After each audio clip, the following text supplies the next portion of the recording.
নমস্কাৰ সকলোকে স্বাগতম জনাইছো চেনেলটোৰ আৰু এটা নতুন ভিডিঅ'লৈ আজিৰ এই ভিডিঅ'টিত আমি সাম্প্ৰতিক ঘটনা প্ৰবাহ 2025ৰ মে মাহৰ যিখিনি কাৰেন্ট এফেয়াৰ্স আছে সেইখিনি আমি ডিসকাস কৰিম ভিডিঅ'টোত 70+ MCQ দিয়া হৈছে যিবিলাক টপিক ভেৰি ইম্পৰ্টেন্ট হয় সেইবিলাক সিলেক্টেড কৰি কোৱেশ্চন কেইটা দিয়া হৈছে গতিকে আপোনালোকে চাব আৰু শেয়াৰ কৰিব লগতে প্লিজ ভিডিঅ'টো লাইক কৰি দিব এইখিনিতে আপোনালোকক জনাও যে আপোনালোকে যদি এই ভিডিঅ'বিলাকৰ PDF ল'ব বিচাৰে তেনেহলে কাৰেন্ট এফেয়াৰ্সৰ এখন বুকলেট বনোৱা হৈছে ইয়াতে আপোনালোকে লাষ্ট 5 মান্থছৰ যিখিনি কাৰেন্ট এফেয়াৰ্স আছে ইয়াতে আপোনালোকে পাই যাব লগতে টপিক যেনে 38 নেশনেল গেমছ হক Assam budget 2025 to 26 civilian awards ICC champions trophy এইবিলাক আপোনালোকে পাই যাব আপোনালোকে যদি স্যাম্পল চাব বিচাৰে তেনেহলে এনে ধৰণে পাই যাব কোৱেশ্চন বিলাক MCQ আকাৰত লগতে যিবিলাক ইম্পৰ্টেন্ট পইণ্টছ আছে তাৰ লগতে ইয়াতে দিয়া হৈছে আপোনালোকে যদি এই PDF টো পাৰচেজ কৰিব বিচাৰে তেনেহলে ইয়াতে দিয়া এই নম্বৰটোত WhatsApp কৰি আপোনালোকে ল'ব পাৰে লগতে আপোনালোকে যদি টেলিগ্ৰাম চেনেলটো এতিয়ালৈকে জয়েন হৈ লোৱা নাই তেনেহলে এই QR টো স্ক্যান কৰি জয়েন হ'ব পাৰে নাইবা এই লিংকটো ডেসক্ৰিপচন বক্সত দিয়া আছে তাতে ক্লিক কৰি আপোনালোকে জয়েন হৈ ল'ব সো বেছি পলম নকৰি আজিৰ ভিডিঅ'টো আমি আৰম্ভ কৰো আজিৰ প্ৰথম প্ৰশ্নটো হৈছে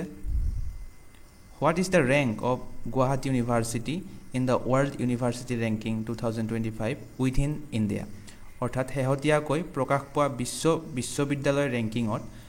2025ত গুৱাহাটী বিশ্ববিদ্যালয়ৰ স্থান ভাৰতৰ ভিতৰত কিমান তো ইয়াৰে শুদ্ধ উত্তৰটো হ'ব অপচন বি টো শুদ্ধ হ'ব 48 অৰ্থাৎ হেহতিয়াকৈ প্ৰকাশ পোৱা বিশ্ব বিশ্ববিদ্যালয় ৰেংকিংত গুৱাহাটী বিশ্ববিদ্যালয়ৰ ৰেংক হৈছে 48 নম্বৰ ইয়াৰ ইম্পৰ্টেন্ট পইণ্টখিনি যদি চাও আমি Guwahati University ranks 48 in India মানে ভাৰতৰ ভিতৰত 48 তম আৰু গ্লোবালি যদি আমি ক'বলৈ যাও তেনেহলে 1201 পৰা 1500 ভিতৰত স্থান লাভ কৰিছে আৰু নৰ্থ ইষ্ট ইণ্ডিয়াৰ ভিতৰত হাইয়েষ্ট অৰ্থাৎ উত্তৰ পূব ভাৰতৰ ভিতৰত শীৰ্ষস্থান দখল কৰিছে তো নেক্সট কোৱেশ্চনটো লৈ আমি যাম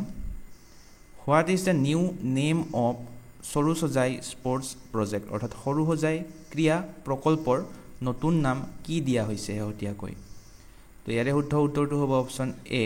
অৰ্জুন ভগেশ্বৰ বৰুৱা স্পৰ্টছ কমপ্লেক্স অৰ্থাৎ এই সৰু সজাই ক্ৰীড়া প্ৰকল্পৰ নতুন নামটো হৈছে অৰ্জুন ভগেশ্বৰ বৰুৱা স্পৰ্টছ কমপ্লেক্স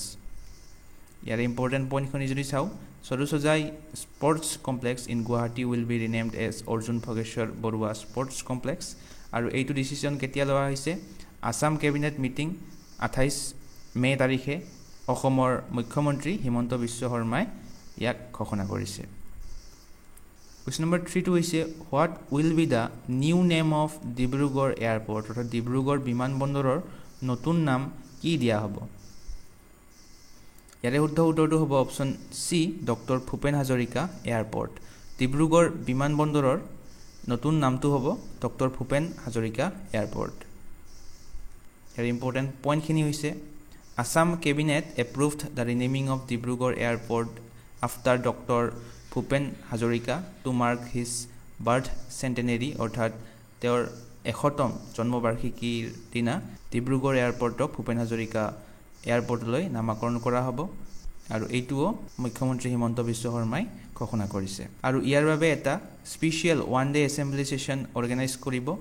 এই ৰিজলিউচনটো পাস কৰিবৰ বাবে ইউনিয়ন গভৰ্ণমেণ্টলৈ Next question to is who was crowned with Miss Universe Assam title 2025 তো 2025 চনৰ মিস ইউনিভাৰ্স অসম খিতাপ কোনে লাভ কৰিছে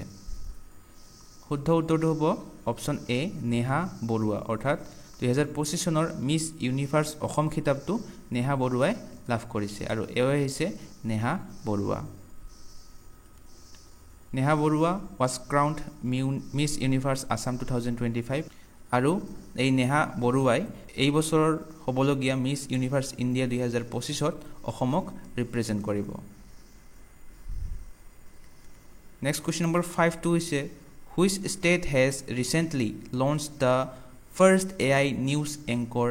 named as Ankita অৰ্থাৎ হেহতিয়াকৈ কোনখন ৰাজ্যই অংকিতা নামৰ প্ৰথমটো AI নিউজ এংকৰ মুকলি কৰিছে তো ইয়াৰে শুদ্ধ উত্তৰটো হ'ব অপচন সি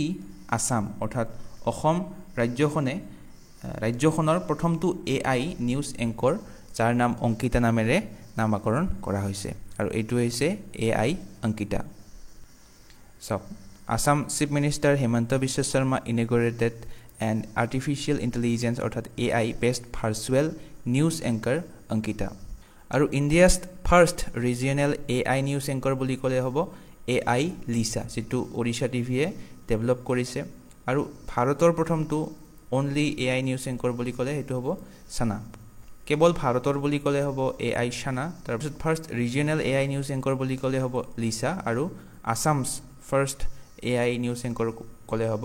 Ankita. এই গোটেইটা আপোনালোকে মনত ৰাখিব.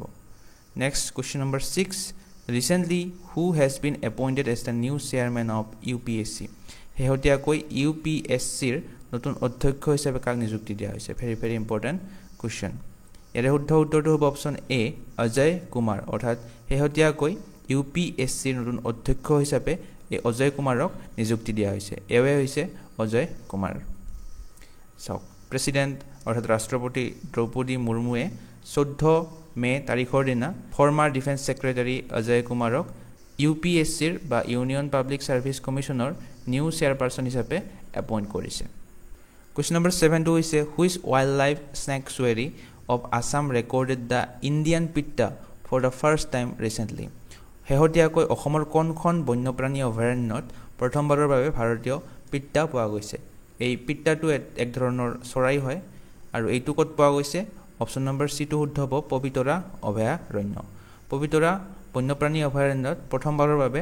এইটো ইণ্ডিয়ান পিত্তা নামৰ চৰাইটো দেখা পোৱা গৈছে বা স্পট কৰা গৈছে. ইয়াৰে ইম্পৰ্টেন্ট পইণ্টখিনি যদি চাওঁ এই ইণ্ডিয়ান পিত্তা চৰাইটোৰ যাৰ সাইন্টিফিক নেমটো হৈছে পিত্তা ৰাচুৰা ইয়াৰ উপৰি ইয়াক নৱৰং বুলি কোৱা হয় কাৰণ এই চৰাইটোৰ 9টা বেলেগ বেলেগ কালাৰৰ পাখি আছে. Question number 8 হৈছে how many Zilla Parishad seats did NDA অৰ্থাৎ National Democratic Alliance win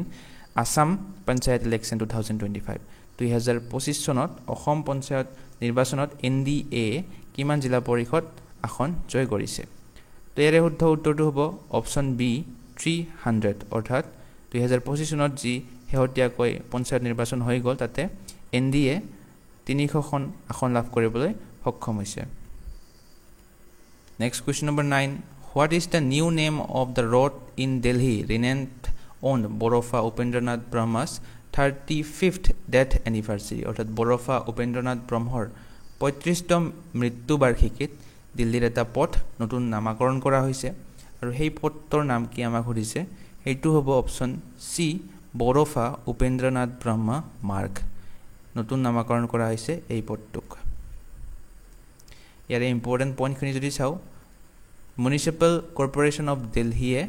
Lala Lajpat Rai মাৰ্গ আছিল আগতে আৰু এইটোক নতুন নাম দিয়া হৈছে বৰফা উপেন্দ্ৰনাথ ব্ৰহ্মা মাৰ্গ. Question number 10 হৈছে which two locations are connected by Greenfield NH6 অৰ্থাৎ National Highway 6 on hybrid annuity mode? অৰ্থাৎ কোন দুখন গ্ৰীণফিল্ড নেশ্যনেল হাইৱে 6ৰ দ্বাৰা সংযোগ কৰা হৈছে কোন দুখন ঠাই? তো ইয়াৰে শুদ্ধ উত্তৰটো হ'ব অপচন বি মাউলিংখুং আৰু পঞ্চগ্ৰাম অৰ্থাৎ মেঘালয়ৰ এই মাউলিংখুং আৰু গুৱাহাটীৰ এই পঞ্চগ্ৰামৰ লগত এই দুখন ঠাই এই গ্ৰীণফিল্ড নেশ্যনেল হাইৱে 6ৰ দ্বাৰা সংযোগ কৰা হৈছে. ইয়াৰে ইম্পৰ্টেন্ট পইণ্টখিনি যদি আমি চাওঁ high speed corridor Mawlyngkhung in Meghalaya to Panchgram in Assam. ইয়াৰ টোটেল লেন্থ হৈছে 166.8 কিলোমিটাৰ যিয়ে মেঘালয় আৰু অসমক সংযোগ কৰিব আৰু ইয়াৰ বাবে টোটেল এই প্ৰজেক্টটোৰ বাবে টোটেল কষ্ট হৈছে 22,864 ক্ৰ'ৰ. ইয়াৰে বেনিফিটসমূহ আপোনালোকে চাব পাৰে. নেক্সট কুৱেশ্যন নম্বৰ 11 টো হৈছে which Japanese dignitary visited Assam in May 2025? 2025 চনৰ মে মাহত কোনজন জাপানী ব্যক্তিয়ে অসম ভ্ৰমণ কৰিছে? তো ইয়াৰে শুদ্ধ উত্তৰটো হ'ব অপচন বি নুকাগা ফুকুচিৰ অৰ্থাৎ এই নুকাগা ফুকুচিৰ নামৰ এই জাপানী ব্যক্তিজনে অসম ভ্ৰমণ কৰিছে শেহতীয়াকৈ. এও হৈছে নুকাগা ফুকুচিৰ. Question number 12. Where was the Rising Northeast Investor Summit 2025 held? Rising Northeast Investor সন্মিলন 2025 ক'ত অনুষ্ঠিত হৈছিল? তেৰে শুদ্ধ উত্তৰটো হ'ব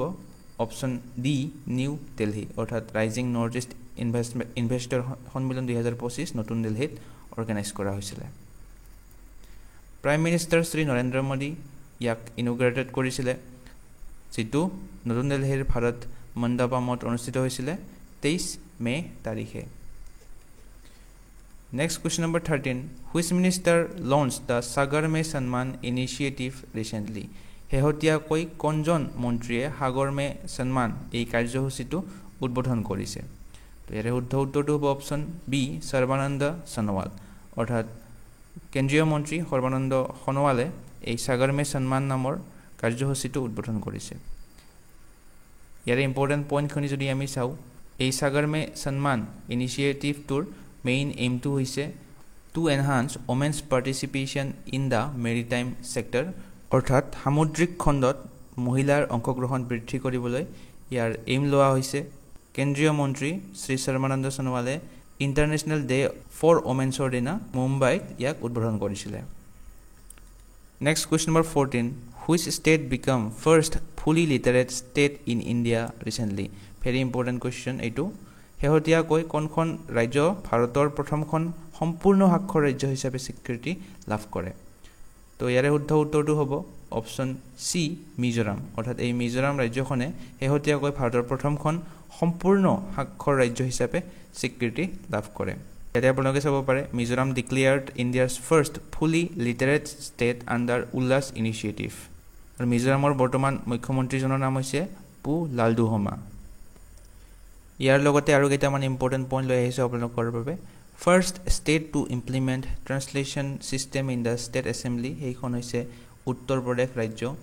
আৰু কোনখন ৰাজ্যৰ প্ৰথমতে OTT প্লেটফৰ্ম লঞ্চ কৰিছে সেইখন হ'ব কেৰেলা।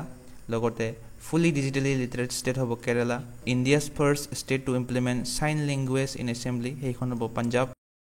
Implement classification in reservation for schedule caste, সেইখন হ'ব তেলেংগানা। প্ৰথম ৰাজ্য যিখনে ইমপ্লিমেণ্ট কৰিছিলে ইউনিফৰ্ম চিভিল কোড, সেইখন হ'ব উত্তৰাখণ্ড। প্ৰথম ৰাজ্য যিখনে অৰ্গেনিক ফাৰ্মিং ইমপ্লিমেণ্ট কৰিছিলে সেইখন হ'ব ছিকিম। আৰু first state to give the title Rajmata to a cow, গৰুক ৰাজমাতা হিচাপে নামাকৰণ কৰাৰ প্ৰথম ৰাজ্য হৈছে মহাৰাষ্ট্ৰ। আৰু ভাৰতৰ প্ৰথমখন AI ইউনিভাৰ্চিটি ক'ত এষ্টাব্লিছ হৈছে সেইখন হ'ব মহাৰাষ্ট্ৰ। গতিকে এই গোটেইকেইটা পইণ্ট আপোনালোকে মনত ৰাখিব, ইম্পৰ্টেণ্ট হয়। নেক্সট কুৱেশ্যন নম্বৰ 15টো হৈছে Moatsu festival 2025 is celebrated by which tribe? Moatsu উৎসৱ 2025 কোন জনগোষ্ঠীয়ে উদযাপন কৰিছে? তো ইয়াৰে শুদ্ধ উত্তৰটো হ'ব অপশ্যন চি নাগা ট্ৰাইব। অৰ্থাৎ মোৱাৎসু উৎসৱ 2025 নাগা জনগোষ্ঠীয়ে উদযাপন কৰিছে। আৰু এই মোৱাৎসু ফেষ্টিভেলটো নাগালেণ্ডৰ আও জনগোষ্ঠীয়ে পালন কৰে। কুৱেশ্যন নম্বৰ 16টো হৈছে Shirui lily festival 2025 was held in which state? Shirui lily মহোৎসৱ 2025 কোনখন ৰাজ্যত অনুষ্ঠিত কৰা হৈছে? তো ইয়াৰে শুদ্ধ উত্তৰটো হ'ব অপশ্যন বি মণিপুৰ। অৰ্থাৎ এই মণিপুৰ ৰাজ্যখনত চিৰুই লিলি মহোৎসৱ 2025টো অনুষ্ঠিত কৰা হৈছে। Question number 17. Who became the third Meghalayan women to scale Mount Everest? Mount Everest আৰোহণ কৰা শেহতীয়াকৈ তৃতীয় মেঘালয়ৰ মহিলা কোন হৈছে? তো ইয়াৰে শুদ্ধ উত্তৰটো হ'ব অপশ্যন এ ৰিফিনেছ ৱাৰজৰী। অৰ্থাৎ এই ৰিফিনেছ ৱাৰজৰীয়ে তৃতীয় মহিলা হৈছে মেঘালয়ৰ মাউণ্ট এভাৰেষ্ট আৰোহণ কৰা। কুৱেশ্যন নম্বৰ 18টো হৈছে what is the name of the mascot for Sikkim's 50th statehood celebration? অৰ্থাৎ ছিকিমৰ 50 সংখ্যক ৰাজ্যিকত্ব উদযাপনৰ মাস্কটটোৰ নাম কি আছিলে? শুদ্ধ উত্তৰটো হ'ব অপশ্যন বি কুজু। অৰ্থাৎ ছিকিমৰ 50th ষ্টেটহুড চেলিব্ৰেশ্যনৰ মাস্কটটো আছিলে কুজু। এই কুজুটো এটা স্ন' লিঅ'পাৰ্ড হয়, ইয়াতে আপোনালোকে চাব পাৰে। Question number 19. What was the Assam's final position in the medal tally at Khelo India youth games 2025? Khelo India youth games 2025ত পদকৰ তালিকাত অসমৰ স্থান কিমান আছিলে?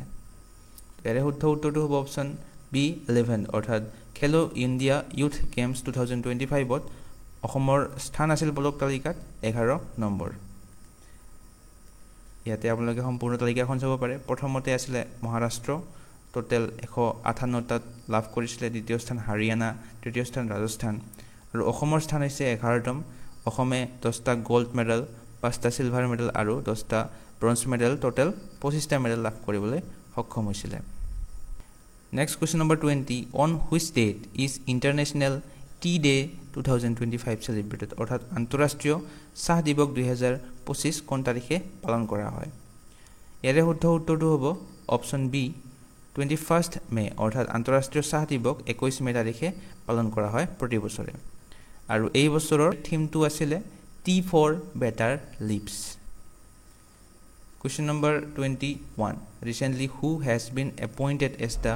52nd Chief Justice of India? ভাৰতৰ উচ্চতম ন্যায়ালয়ৰ 52তম মুখ্য ন্যায়াধীশ হিচাপে কোনে নিযুক্তি লাভ কৰিছে শেহতীয়াকৈ ভেৰি ইম্পৰ্টেণ্ট কুৱেশ্যন এইটো তো ইয়াৰে শুদ্ধ উত্তৰটো হ'ব option C B R Gavai অৰ্থাৎ ভাৰতৰ 52nd chief justice of India হৈছে বি আৰ গাভাই প্ৰেসিডেন্ট অৰ্থাৎ ৰাষ্ট্ৰপতি দ্ৰৌপদী মুৰ্মুৱে তেওঁক এপইণ্ট কৰিছে আৰু তেওঁক কেতিয়া শপত গ্ৰহণ কৰিছে 2025 চনৰ 14 মে তাৰিখে শপত গ্ৰহণ কৰিছে Question number 22 টো হৈছে What is the rank of India in the World Press Freedom Index 2025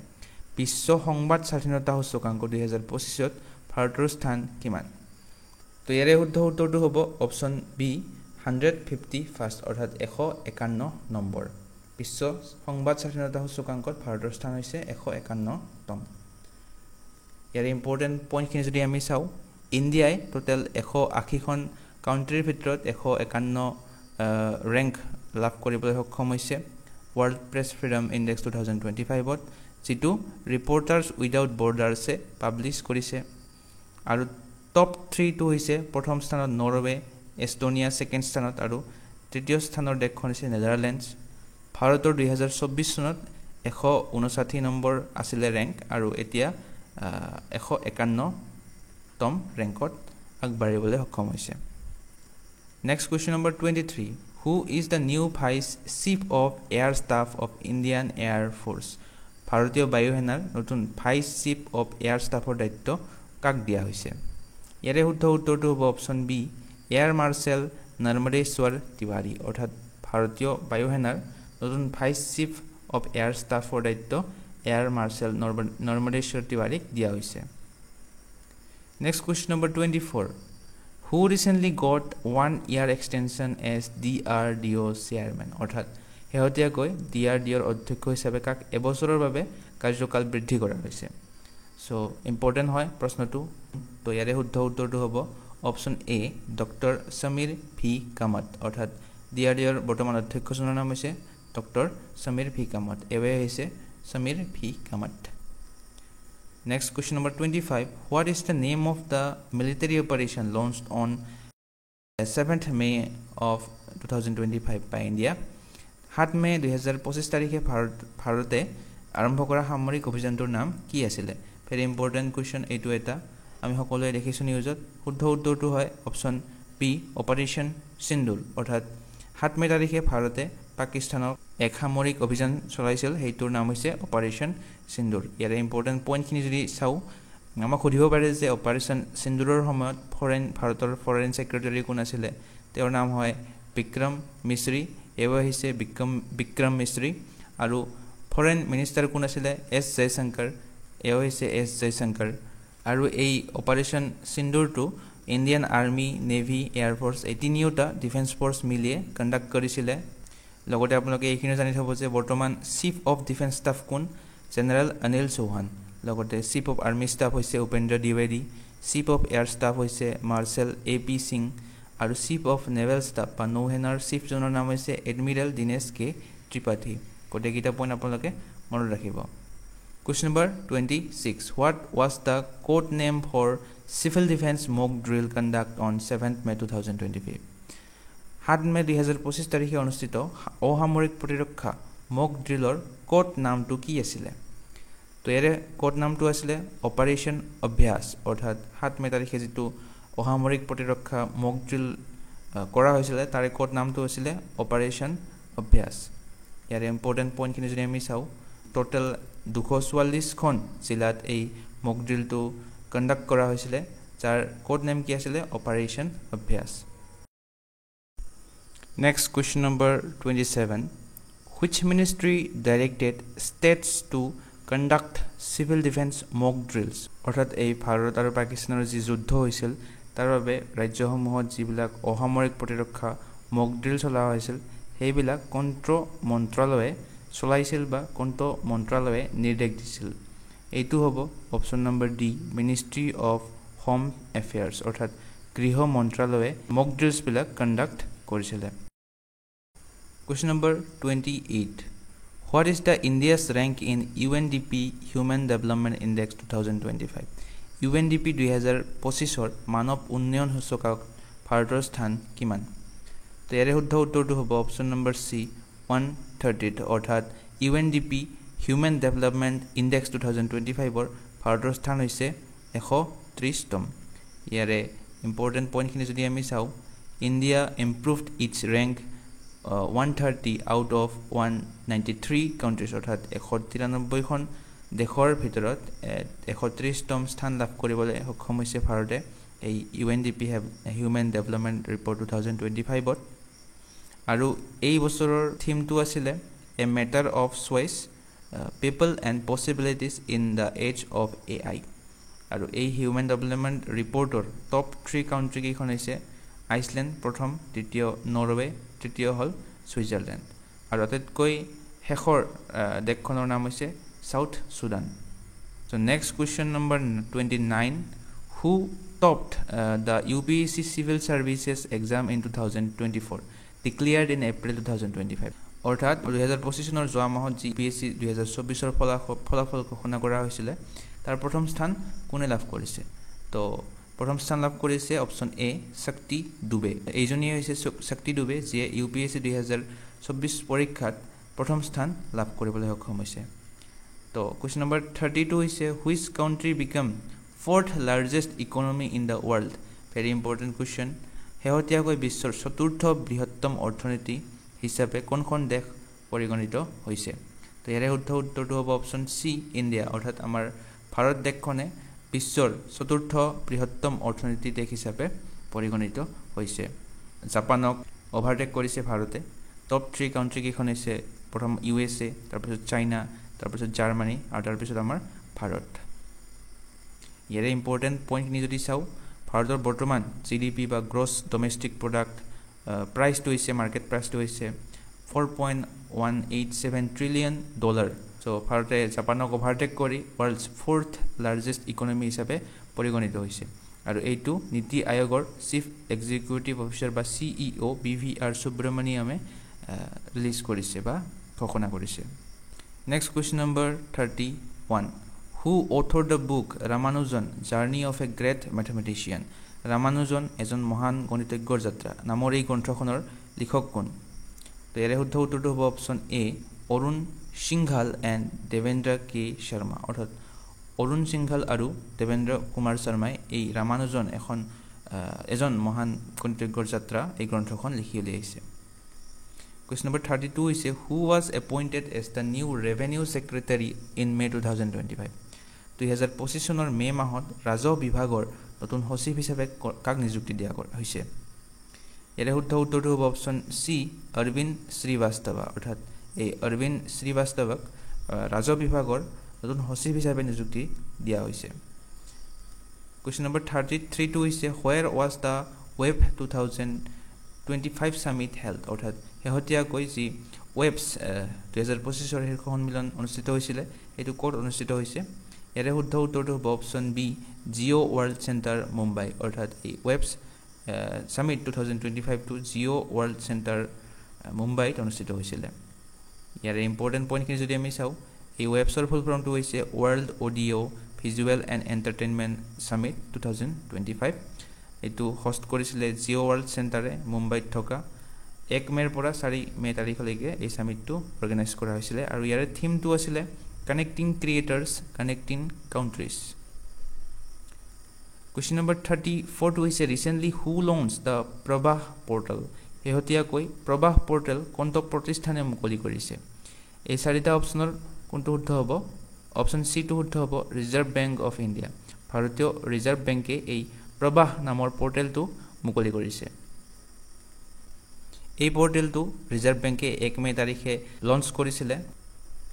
Question number 35 to is what was India's total export in fiscal year 2024 to 25 শেহতীয়াকৈ প্ৰকাশ কৰা 2024 পৰা 25 বিত্তীয় বছৰত ভাৰতৰ মুঠ ৰপ্তানি কিমান আছিলে তো ইয়াৰে শুদ্ধ উত্তৰটো হ'ব অপশ্যন নম্বৰ চি $824.9 বিলিয়ন অৰ্থাৎ 824.9 বিলিয়ন আছিলে 2024 পৰা 25 বিত্তীয় বছৰত ভাৰতৰ মুঠ ৰপ্তানি আৰু এইটো অল টাইম হাই আছিল অৰ্থাৎ আটাইতকৈ বেছি টকাৰ ৰপ্তানি কৰিছিলে ভাৰতে এই বছৰটোত 824.9 বিলিয়ন ডলাৰৰ আৰু এইখিনিতে আপোনালোকক জনাওঁ যে আপোনালোকে যদি এই ভিডিঅ'বিলাকৰ PDF ল'ব বিচাৰে তেনেহ'লে কাৰেণ্ট এফেয়াৰ্ছ 2025ৰ এখন বুকলেট বনোৱা হৈছে ইয়াতে আপোনালোকে লাষ্ট 5 মান্থছৰ কাৰেণ্ট এফেয়াৰ্ছখিনি পাই যাব লগতে টপিক ৱাইজ কাৰেণ্ট এফেয়াৰ্ছও পাই যাব কুৱেশ্যনবিলাক MCQ আকাৰত দিয়া হৈছে লগতে ইয়াৰ লগতে ইম্পৰ্টেণ্ট পইণ্টছবিলাকো দিয়া হৈছে সো আপোনালোকে যদি পাৰচেজ কৰিব বিচাৰে তেনেহ'লে ইয়াতে দিয়া নম্বৰটোত হোৱাটছআপ কৰি আপোনালোকে এই PDFটো পাৰচেজ কৰিব পাৰে So next question to is 36 in which state is the Raman festival celebrated হেহতিয়াকৈ ৰমমান উৎসৱ কোনখন ৰাজ্যত উদযাপন কৰা হয় তো এৰে শুদ্ধ উত্তৰটো হ'ব অপশ্যন নম্বৰ বি উত্তৰাখণ্ড অৰ্থাৎ হেহতিয়াকৈ এই ৰমমান উৎসৱটো উত্তৰাখণ্ডত উদযাপন কৰা হয় Question number 37 to is who inaugurated Bharat Telecom 2025 in Delhi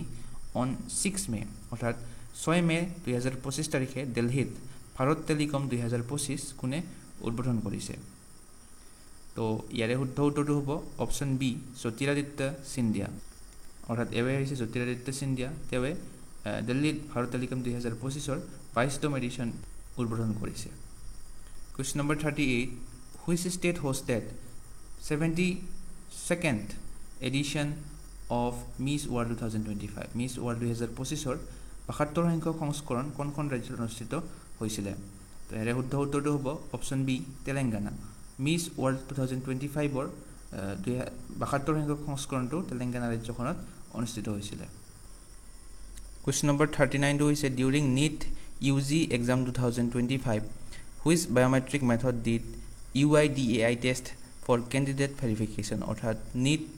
undergraduate exam 2025ত UIDAI প্ৰাৰ্থীৰ পৰিচয় ভেৰিফাই কৰাৰ বাবে কোনটো বায়োমেট্ৰিক পদ্ধতি ব্যৱহাৰ কৰিছে তো ইয়াৰে শুদ্ধ উত্তৰটো হ'ব অপশ্যন নম্বৰ বি আধাৰ বেসড ফেস অথেন্টিকেশন এটো ব্যৱহাৰ কৰিছে Question number 42 হৈছে recently Thrissur Puram festival has been celebrated in which state হেহতিয়াকৈ এই Thrissur Puram উৎসৱটো কোনখন ৰাজ্যত পালন কৰা হৈছে তো ইয়াৰে শুদ্ধ উত্তৰটো হ'ব option number B A Kerala অৰ্থাৎ হেহতিয়াকৈ এই Thrissur Puram উৎসৱটো কেৰালা ৰাজ্যখনত পালন কৰা হৈছে Question number 41 to is on which date World Red Cross Day 2025 celebrated কোন তাৰিখে বিশ্ব ৰেড ক্ৰছ দিৱস পালন কৰা হয় তো এইটো এটা ইম্পৰ্টেন্ট প্ৰশ্ন হয় প্ৰায় ভাগ এক্সামতে সোধা দেখা যায় এই প্ৰশ্নটো ওয়াৰ্ল্ড ৰেড ক্ৰছ ডে কেতিয়া পালন কৰা হয় শুদ্ধ উত্তৰটো হ'ব অপশ্যন এ 8 মে প্ৰতি বছৰে 8 মে তাৰিখে বিশ্ব ৰেড ক্ৰছ দিৱস হিচাপে পালন কৰা হয় আৰু এই 2025 বৰ্ষৰ ৰেড ক্ৰছ দিৱসৰ থিমটো আছিলে কিপিং হিউম্যানিটি এলাইভ এটো আপোনালোকে মনত ৰাখিব Question number 42 recently launched Sachet app has been developed by which organization হেহতিয়াকৈ মুকলি কৰা এই Sachet এপটো কোনটো সংস্থাই ডেভেলপ কৰিছে বা কোনটো সংস্থাই তৈয়াৰ কৰিছে তো ইয়াৰে শুদ্ধ উত্তৰটো হ'ব অপশ্যন বি NDMA এৰ সম্পূৰ্ণ ৰূপটো হৈছে নেশনেল ডিজাস্টাৰ মেনেজমেন্ট অথৰিটি ৰাষ্ট্ৰীয় দুৰ্যোগ ব্যৱস্থাপনা কৰ্তৃপক্ষ ইয়াক তৈয়াৰ কৰিছে আৰু এই এপটো প্ৰাইম মিনিষ্টাৰ প্ৰধানমন্ত্ৰী নৰেন্দ্ৰ মোদীয়ে প্ৰমোট কৰিছিলে এই এপটোৱে কি কৰিব প্ৰাকৃতিক দুৰ্যোগ যেনে ফ্লাডছ বা বানপানী সাইক্লোনছ লেণ্ডস্লাইড সুনামি এইবিলাক হলে এই এপটোৰ দ্বাৰা এলাৰ্ট কৰাত সহায় কৰিব Question number 43 to is recently which state or union territories government approved cloud seeding to reduce air pollution হেহতিয়াকৈ কোনখন ৰাজ্য বা কেন্দ্ৰীয় শাসিত অঞ্চলৰ চৰকাৰে বায়ু প্ৰদূষণ হ্ৰাসৰ বাবে ক্লাউড সিডিংৰ অনুমোদন জনাইছে তো ইয়াৰে শুদ্ধ উত্তৰটো হ'ব অপশ্যন বি দিল্লী অৰ্থাৎ দিল্লী ৰাজ্য চৰকাৰে বায়ু প্ৰদূষণ হ্ৰাস কৰাৰ বাবে এই ক্লাউড সিডিং অনুমোদন জনাইছে অৰ্থাৎ এই ক্লাউড সিডিং পদ্ধতিটো কৃত্ৰিম বৰষুণ কৰিবৰ বাবে ব্যৱহাৰ কৰা হয় আৰু এইটো দিল্লী চৰকাৰখনে হেহতিয়াকৈ অনুমোদন জনাইছে Question number 44 to is the Harop drone is developed by which country Harop drone যিখন কেইদিনমান আগতে আমি নিউজত দেখিছিলোঁ অপাৰেশ্যন সিন্দুৰত ইউজ কৰিছিলে ভাৰতে। এইখন ড্ৰোন এখন সুইচাইড ড্ৰোন হয়, যিখন ইজৰাইল দেশখনে ইয়াক বিকাশ কৰিছে বা ডেভেলপ কৰিছে। Question number 45 to is Rabindranath Tagore Jayanti 2025 marks which birth anniversary? অর্থাৎ 2025 চনৰ ৰবীন্দ্ৰনাথ ঠাকুৰ জয়ন্তী এইটো কোনটো জন্ম বাৰ্ষিকী হিচাপে পালন কৰা হৈছে? তো এৰে শুদ্ধ উত্তৰটো হ'ব অপশ্যন নম্বৰ সি 164, অৰ্থাৎ শেহতীয়াকৈ 7 মে তাৰিখে ৰবীন্দ্ৰনাথ ঠাকুৰৰ 164তম জন্ম বাৰ্ষিকী হিচাপে পালন কৰা হয়। Question number 46 to is which newspaper has been honored with UNESCO Press Freedom Prize 2025? UNESCO Press Freedom বঁটা 2025 কোনখন কাকতক দিয়া হৈছে? এই চাৰিখন কাকতৰ শুদ্ধ উত্তৰটো হ'ব অপশ্যন নম্বৰ ডি লা প্ৰেঞ্চা, অৰ্থাৎ এই লা প্ৰেঞ্চা নামৰ নিউজ পেপাৰখনক ইউনেস্কো প্ৰেছ ফ্ৰীডম বঁটা 2025 প্ৰদান কৰা হৈছে। Question number 47 recently in which city is the new BrahMos missile production facility being established? শেহতীয়াকৈ ভাৰতৰ কোনখন চহৰত নতুন ব্ৰাহ্মছ ক্ষেপণাস্ত্ৰ উৎপাদন কেন্দ্ৰ হিচাপে স্থাপন কৰা হৈছে? এৰে শুদ্ধ উত্তৰটো হ'ব অপশ্যন সি লক্ষ্ণৌ, অৰ্থাৎ এই লক্ষ্ণৌ ৰাজ্যখনত এই ব্ৰাহ্মছ ক্ষেপণাস্ত্ৰ বা ব্ৰাহ্মছ মিছাইল উৎপাদনৰ বাবে এটা উৎপাদন কেন্দ্ৰ স্থাপন কৰা হৈছে। উত্তৰ প্ৰদেশৰ লক্ষ্ণৌত স্থাপন কৰা হৈছে এই কেন্দ্ৰটো, আৰু ইয়াতে 300 কৰোৰ টকা ইনভেষ্টমেণ্ট কৰা হৈছে। ব্ৰাহ্মছ এৰস্পেচে ইয়াক ইনভেষ্ট কৰিছে। 11 মে তাৰিখত ডিফেন্স মিনিষ্টাৰ ৰাজনাথ সিঙে ইয়াক ইনগ্ৰেট কৰিছিলে। Question number 48 which country becomes third largest producer of wind and solar energy? কোনখন দেশ বতাহ আৰু সৌৰ শক্তিৰ তৃতীয় বৃহত্তম উৎপাদনকাৰী দেশ হৈছে? তো ইয়াৰে শুদ্ধ উত্তৰটো হ'ব অপশ্যন নম্বৰ ডি ইণ্ডিয়া। ভাৰতে third largest producer of wind and solar energy হিচাপে পৰিগণিত হৈছে। ইয়াৰ ইম্পৰ্টেণ্ট পইণ্টখিনি যদি আমি চাওঁ, India become the world's third largest producer of electricity from wind and solar energy, overtaking Germany, অৰ্থাৎ জাৰ্মানীক অভাৰটেক কৰিছে। টপ 2 কাউণ্ট্ৰি দুখন হৈছে চাইনা আৰু আমেৰিকা। Question number 49 to হৈছে recently who has been honored with lieutenant colonel rank in territorial army recently? শেহতীয়াকৈ কোনে territorial আৰ্মিত সন্মানীয় লেফটেনেণ্ট কৰ্নেল ৰেংকটো লাভ কৰিবলৈ সক্ষম হৈছে? তো ইয়াৰে শুদ্ধ উত্তৰটো হ'ব অপশ্যন চি নীৰজ চোপ্ৰা। নীৰজ চোপ্ৰা অৰ্থাৎ অলিম্পিক গোল্ড বিজয়ী নীৰজ চোপ্ৰাক এই টেৰিটৰিয়েল আৰ্মিত সন্মানীয় লেফটেনেণ্ট কৰ্নেল ৰেংকটো প্ৰদান কৰা হৈছে বা তেওঁ লাভ কৰিছে। Question number 52 হৈছে which state had the highest GST revenue collection in fiscal year 2024 to 25? 2025 পৰা 25 বিত্তীয় বছৰত কোনখন ৰাজ্যত সৰ্বাধিক GST সংগ্ৰহ হৈছে? ইয়াৰে শুদ্ধ উত্তৰটো হ'ব অপশ্যন এ মহাৰাষ্ট্ৰ, অৰ্থাৎ এই মহাৰাষ্ট্ৰ ৰাজ্যখনত 2024 পৰা 25 বিত্তীয় বছৰত আটাইতকৈ সৰ্বাধিক GST সংগ্ৰহ হৈছে। টোটেল GST কালেকশ্যন হৈছিলে 3,18,497 crore টকা। Question number 51 which city has been declared as India's first beggar-free city? কোনখন চহৰক ভাৰতৰ প্ৰথমখন ভিক্ষাৰীমুক্ত চহৰ হিচাপে ঘোষণা কৰা হৈছে? শুদ্ধ উত্তৰ অপশ্যন চি ইন্দোৰ। এই ইন্দোৰ ৰাজ্যখনক ভাৰতৰ প্ৰথমখন বেগাৰ-ফ্ৰী চিটি হিচাপে ঘোষণা কৰা হৈছে। Question number 52 to হৈছে The Operation Nadar launched recently which forces were involved? অৰ্থাৎ শেহতীয়াকৈ কণ্ডাক্ট কৰা অপাৰেশ্যন নাডাৰ তলত দিয়া কোনকেইটা বাহিনী অংশগ্ৰহণ কৰিছে? তো ইয়াৰে শুদ্ধ উত্তৰটো হ'ব option number D all of the above, অৰ্থাৎ এই ইণ্ডিয়ান আৰ্মি CRPF আৰু জম্মু পুলিচে মিলি এই অপাৰেশ্যন নাডাৰটো কণ্ডাক্ট কৰিছিলে জম্মু কাশ্মীৰত। তো এইটো আপোনালোকে মনত ৰাখিব। নেক্সট কুৱেশ্যন নম্বৰ 53 to হৈছে On which date did Sikkim celebrate its golden jubilee of statehood? অলপমান আগতে আমি কৰিলোঁ ছিকিম ৰাজ্যৰ সোণালী জয়ন্তী কোন তাৰিখে উদযাপন কৰা হৈছে? তো ইয়াৰে শুদ্ধ উত্তৰটো হ'ব অপশ্যন নম্বৰ ডি 16 মে। ছিকিমে 16 মে তাৰিখে গোল্ডেন জুবলি ষ্টেটহুড ডে পালন কৰিছে। Question number 54 Recently who owned the title SAF Under-19 Championship 2025? শেহতীয়াকৈ SAF অৰ্থাৎ South Asian Football Federation Under-19 Championship 2025 খিতাপ কোনে জয়লাভ কৰিছে? ইয়াৰে শুদ্ধ উত্তৰ অপশ্যন চি হ'ব ইণ্ডিয়া, অৰ্থাৎ ভাৰতে এই খিতাপটো জয়লাভ কৰিবলৈ সক্ষম হৈছে ইম্পৰ্টেণ্ট পইণ্টখিনি আমি যদি চাওঁ ভাৰতে ডিফেণ্ডিং চেম্পিয়ন আছিলে অৰ্থাৎ ইয়াৰ আগতেও চেম্পিয়ন আছিলে আৰু এই বছৰ 2025 চনত বাংলাদেশক তেওঁলোকে ফাইনেলত পৰাস্ত কৰিছে 4-3 গলত আৰু এই সাউথ এছিয়ান ফুটবল ফেডাৰেশ্যন আণ্ডাৰ-19 এই খেলখন অনুষ্ঠিত হৈছিলে অৰুণাচল প্ৰদেশৰ গোল্ডেন জুবলি ষ্টেডিয়াম UPIত অনুষ্ঠিত হৈছিলে 9 মে তাৰিখৰ পৰা 18 মে তাৰিখলৈকে next question number 55 operation Olivia is conducted every year by whom অৰ্থাৎ অপাৰেশ্যন অলিভিয়া প্ৰতি বছৰে কোনে কণ্ডাক্ট কৰে বা কোনে চলায় ইয়াৰে শুদ্ধ উত্তৰ অপশ্যন চি হ'ব ইণ্ডিয়ান কোষ্ট গাৰ্ড ভাৰতীয় উপকূল ৰক্ষা বাহিনীয়ে প্ৰতি বছৰে এই অপাৰেশ্যন অলিভিয়াটো চলায় বা কণ্ডাক্ট কৰে question number 56 union minister Rajiv Ranjan Singh integrated an integrated aqua park in which state শেহতীয়াকৈ কেন্দ্ৰীয় মন্ত্ৰী ৰাজীৱ ৰঞ্জন সিঙে কোনখন ৰাজ্যত সংহত একুৱা পাৰ্ক উদ্বোধন কৰিছে তো ইয়াৰে শুদ্ধ উত্তৰটো হ'ব অপশ্যন বি ত্ৰিপুৰা অৰ্থাৎ কেন্দ্ৰীয় মন্ত্ৰী ৰাজীৱ ৰঞ্জন সিঙে ত্ৰিপুৰাত এই ইণ্টিগ্ৰেটেড একুৱা পাৰ্ক উদ্বোধন কৰিছে কুৱেশ্যন নম্বৰ 57 টো হৈছে ভেৰি ইম্পৰ্টেণ্ট কুৱেশ্যন এইটো which Indian writer won 2025 international Booker prize for a Canada short story শেহতীয়াকৈ কোন ভাৰতীয় লেখিকাই তেওঁৰ কানাডা চুটিগল্পৰ বাবে 2025 আন্তঃৰাষ্ট্ৰীয় বুকাৰ বঁটা লাভ কৰিবলৈ সক্ষম হৈছে প্ৰায়ভাগ এক্সামতে সোধে বুকাৰ প্ৰাইজটোৰ বিষয়ে তো ইয়াৰে শুদ্ধ উত্তৰটো হ'ব অপশ্যন এ ভানু মুস্তাক অৰ্থাৎ এই বানু মুস্তাকে আন্তঃৰাষ্ট্ৰীয় বুকাৰ বঁটা লাভ কৰিবলৈ সক্ষম হৈছে ইয়াৰে ইম্পৰ্টেণ্ট পইণ্টখিনি যদি আমি চাওঁ তেওঁ এগৰাকী কবি হয় সাহিত্যিক লয়াৰ এক্টিভিষ্ট আৰু তেওঁৱে এই ইণ্টাৰনেশ্যনেল বুকাৰ প্ৰাইজ 2025 টো লাভ কৰিছে তেওঁৰ চুটিগল্প সংকলন হাৰ্ট লেম্প এইটো আপোনালোকে মনত ৰাখিব কুৱেশ্যন নম্বৰ 58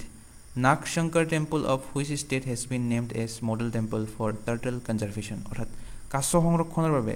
কোনখন ৰাজ্যৰ এই নাগশংকৰ মন্দিৰটোক আদৰ্শ মন্দিৰ হিচাপে নামাকৰণ কৰা হৈছে তো ইয়াৰে শুদ্ধ উত্তৰটো হ'ব অপশ্যন এ আসাম অৰ্থাৎ এই অসমৰ নাগশংকৰ মন্দিৰটোক আদৰ্শ মন্দিৰ হিচাপে নামাকৰণ কৰা হৈছে কিয় নামাকৰণ কৰা হৈছে কাছ সংৰক্ষণৰ বাবে ইয়াৰে ইম্পৰ্টেণ্ট পইণ্টখিনি যদি চাওঁ এই নাগশংকৰ টেম্পলটো বিশ্বনাথ জিলাখনত অৱস্থিত আৰু ইয়াক মডেল টেম্পল হিচাপে নামাকৰণ কৰা হৈছে টাৰ্টল কনজাৰ্ভেশ্যনৰ বাবে আৰু এই ৰিকগনিশ্যনটো ৱৰ্ল্ড টাৰ্টল ডেৰ দিনা ইয়াক দিয়া হয় এই মন্দিৰটোক 23 মে তাৰিখ 2025 চনত question number 59 who has been appointed as chief justice of Manipur high court Manipur উচ্চ ন্যায়ালয়ৰ মুখ্য ন্যায়াধীশ হিচাপে কাক নিযুক্তি দিয়া হৈছে শেহতীয়াকৈ তো ইয়াৰে শুদ্ধ উত্তৰটো হ'ব অপশ্যন চি জাষ্টিচ কে সমশেখৰ ন্যায়াধীশ কে সমশেখৰক মণিপুৰ উচ্চ ন্যায়ালয়ৰ মুখ্য ন্যায়াধীশ হিচাপে নিযুক্তি দিয়া হৈছে next question number 60 recently in which state a new species of butterfly named Euthalia malaccana has been discovered অৰ্থাৎ কোনখন ৰাজ্যত ইউথেলিয়া মালাকানা নামৰ এই নতুন প্ৰজাতিৰ পখিলা আৱিষ্কাৰ কৰা হৈছে তো ইয়াৰে শুদ্ধ উত্তৰটো হ'ব অপশ্যন চি অৰুণাচল প্ৰদেশ অৰ্থাৎ এই অৰুণাচল প্ৰদেশ ৰাজ্যখনত ইউথেলিয়া মালাকানা নামৰ নতুন প্ৰজাতিৰ পখিলা আৱিষ্কাৰ হৈছে question number 61 which country is the host of 46th ASEAN Summit 2025 46 সংখ্যক এছিয়ান শীৰ্ষ সন্মিলন 2025ৰ আয়োজক দেশ কোনখন আছিলে শুদ্ধ উত্তৰ অপশ্যন চি মালয়েছিয়া অৰ্থাৎ এই মালয়েছিয়া দেশখনত এছিয়ান শীৰ্ষ সন্মিলন 2025 অনুষ্ঠিত হৈছিলে 26 মেৰ পৰা 27 মে তাৰিখলৈকে অনুষ্ঠিত হৈছিলে Question number 62 recently who inaugurated the 7th edition of Khelo India Youth Games 2025 in Bihar বিহাৰত খেলো ইণ্ডিয়া ইউথ গেমছ 2025ৰ সপ্তম সংস্কৰণ কোনে উদ্বোধন কৰিছে শুদ্ধ উত্তৰ অপশ্যন এ নৰেন্দ্ৰ মোদী ভাৰতৰ প্ৰধানমন্ত্ৰী নৰেন্দ্ৰ মোদীয়ে এই খেলো ইণ্ডিয়া ইউথ গেমছ 2025ৰ সপ্তম সংস্কৰণটো উদ্বোধন কৰিছে ইয়াৰে ইম্পৰ্টেণ্ট পইণ্টখিনি যদি চাওঁ প্ৰধানমন্ত্ৰী নৰেন্দ্ৰ মোদীয়ে 7th এডিশ্যন অফ খেলো ইণ্ডিয়া ইউথ গেমছটো ভাৰ্চুৱেলি ইনগ্ৰেটেড কৰিছিলে এইটো বিহাৰত অনুষ্ঠিত হৈছে 4 মে তাৰিখৰ পৰা 15 মে তাৰিখলৈকে Question number 63 Which football club won 2025 Kalinga Super Cup and qualified for AFC Champions League 2 কোনটো ফুটবল ক্লাবে 2025 চনৰ কালিংগা সুপাৰ কাপ জয়লাভ কৰে আৰু AFC Champions League 2ৰ বাবে যোগ্যতা অৰ্জন কৰিছে তো ইয়াৰে শুদ্ধ উত্তৰটো হ'ব অপশ্যন সি FC গোৱা Question number 64 টো হৈছে Who won the 2025 CCI Billiard Classic title in Mumbai মুম্বাইত অনুষ্ঠিত 2025 চনৰ CCI বিলিয়াৰ্ডছ ক্লাছিক খিতাপ কোনে লাভ কৰিছে ইয়াৰে শুদ্ধ উত্তৰটো হ'ব অপশ্যন বি পংকজ আদৱানী অৰ্থাৎ এই পংকজ আদৱানীয়ে এইজনে হৈছে পংকজ আদৱানী তেৱে এই বিলিয়াৰ্ডছ ক্লাছিক খিতাপ জয়লাভ কৰিছে 2025 চনত Question number 65 2 is which state hosting 2025 SAFF Under-19 Championship for the first time? অলপ আগতে পঢ়িলো ইয়াৰে শুদ্ধ উত্তৰটো হ'ব অপশ্যন ডি অৰুণাচল প্ৰদেশ অৰ্থাৎ অৰুণাচল প্ৰদেশত প্ৰথমবাৰৰ বাবে সাফ Under-19 Championship ফুটবল খেল আয়োজন কৰা হৈছিল Question number 66 2 is who is set to represent India in women's category at World Squash Championship 2024-25 in Chicago Chicago অনুষ্ঠিত হ'বলগীয়া বিশ্ব স্কোৱাছ চেম্পিয়নশ্বিপ 2024 পৰা 25ত মহিলা শাখাত ভাৰতক প্ৰতিনিধিত্ব কোনে কৰিব তেৰে শুদ্ধ উত্তৰটো হ'ব অপশ্যন সি অনাহত সিংয়ে এই বিশ্ব স্কোৱাছ চেম্পিয়নশ্বিপত ভাৰতক প্ৰতিনিধিত্ব কৰিব Question number 67 2 is who has been named as AIFF Men's and Women's Player of the Year 2024-25 All India Football Federation দ্বাৰা 2024 পৰা 25 বৰ্ষৰ পুৰুষ আৰু মহিলাৰ শীৰ্ষ শ্ৰেষ্ঠ খেলুৱৈ হিচাপে কাক নিৰ্বাচিত কৰা হৈছে তো ইয়াৰে শুদ্ধ উত্তৰটো হ'ব option B Subhashish Bose and Soumya গুগলথক নিৰ্বাচিত কৰা হৈছে Question number 68 is who become 86th Indian chess grandmaster 86 সংখ্যক ভাৰতীয় দবা গ্ৰ্যান্ডমাষ্টাৰ কোন হৈছে হটিয়াকৈ তো শুদ্ধ উত্তৰ অপশ্যন বি এলআৰ শ্ৰীহৰি অৰ্থাৎ এইজনে হৈছে এলআৰ শ্ৰীহৰি এৱে হৈছে 86 সংখ্যক ভাৰতীয় দবা গ্ৰ্যান্ডমাষ্টাৰ Question number 69 is where will the Asian Games 2026 to be held Asian Games 2026 ক'ত অনুষ্ঠিত হ'ব শুদ্ধ উত্তৰটো হ'ব অপশ্যন সি আইচি আৰু নগায়া এই দুখন ঠাই জাপানৰ দুখন ঠাই হয় ইয়াতে এছিয়ান গেমছ 2026 অনুষ্ঠিত কৰা হ'ব Question number 72 is exercise nomadic elephant 2025 is held between India and which country Bharat আৰু কোনখন দেশৰ মাজত এই nomadic elephant নামৰ সামৰিক অনুশীলনটো অনুষ্ঠিত হৈছে তো শুদ্ধ উত্তৰটো হ'ব অপশ্যন বি মংগোলিয়া ভাৰত আৰু মংগোলিয়াৰ মাজত এই nomadic elephant নামৰ সামৰিক অনুশীলনটো অনুষ্ঠিত হৈছে 31 মেৰ পৰা 13 জুনলৈকে এটো চলি থাকিব অনুশীলনটো আৰু এইটো 17তম সংস্কৰণ হয় exercise nomadic elephantৰ Question number 71 is recently who received the Global Indian of the Year award from Canada Indian Foundation CIF Canada Indian Foundation or পৰা Global Indian of the Year বঁটা কোনে লাভ কৰিছে তো ইয়াৰে শুদ্ধ উত্তৰটো হ'ব অপশ্যন ডি সাত গুৰু এইজনে হৈছে সাত গুৰু away Global Indian of the Year এৱাৰ্ডটো লাভ কৰিবলৈ সক্ষম হৈছে Question number 72 is which state Union Territory is hosting the Asian Weightlifting Championship 2026 Asian Powerlifting Championship কোনখন ৰাজ্য বা কেন্দ্ৰীয় শাসিত অঞ্চলত আয়োজন কৰা হৈছে শুদ্ধ উত্তৰ অপশ্যন বি গুজৰাটৰ আহমেদাবাদত এইটো আয়োজন কৰা হৈছে সো আজিৰ ভিডিওটোৰ লাষ্ট কোৱেশ্চনটো হৈছে আপোনালোকৰ বাবে কোৱেশ্চন এইটো recently India staged a major disaster relief exercise named exercise rahat in which state in May অৰ্থাৎ হেহতিয়াকৈ মে মাহত ভাৰতে কোনখন ৰাজ্যত এক্সাৰসাইজ ৰাহাত নামৰ দুৰ্যোগ অনুশীলনটো চলাইছিল তো ইয়াৰে শুদ্ধ উত্তৰ কোনটো হয় এই অপচন চাৰিটাৰ আপোনালোকে কমেন্ট কৰি জনাব ভিডিওটোত এইকেইটাই প্ৰশ্ন আছিল ভিডিওটো চাই আপোনালোকে কেনে পালে কমেন্ট সেকশনত জনাব যদি ভাল লাগে তেনেহলে লাইক আৰু শেয়াৰ এটা কৰি দিব লগতে কমেন্ট সেকশনত জনাব